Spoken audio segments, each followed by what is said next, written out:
তুমি কখনো আকাশের দিকে তাকিয়ে দেখেছ? কখনো গভীর রাতে তারা ভরা আকাশের নিচে দাঁড়িয়ে ভাবতে চেয়েছ, কে সৃষ্টি করেছে এই অসীম মহাবিশ্ব? সূর্যের আলো, চাঁদের নরম আলো, পাহাড়ের দৃঢ়তা, নদীর বয়ে চলা স্রোত, প্রতিটি গাছের পাতায় পাতায় লুকিয়ে আছে এক মহান স্রষ্টার নিখুঁত পরিকল্পনা।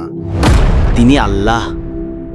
একটি ছোট পিঁপড়ারও দেহে রয়েছে সুসংগঠিত শরীরতত্ত্ব।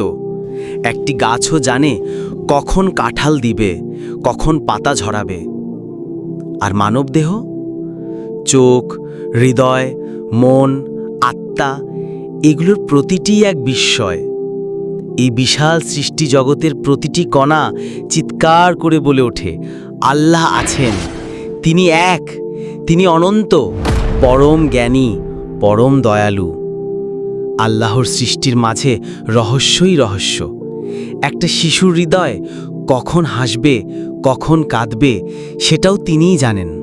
তুমি যখন দুঃখে ভেঙে পড়ো, যখন কেউ থাকে না পাশে, তখনও একমাত্র তিনিই থাকেন, সবচেয়ে বেশি কাছে।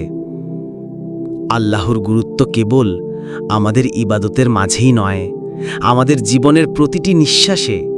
তাকে ভুলে গেলে আমরা পথ হারিয়ে ফেলি, কিন্তু তাকে মনে রাখলেই অন্ধকারেও আলো খুঁজে পাই। আল্লাহর সৃষ্টি আমাদের জন্য এক আমানত, তাই আমাদের উচিত তাকে ভালোবাসা, তার সৃষ্টি রক্ষা করা এবং জীবনকে তার ইবাদাতে উৎসর্গ করা।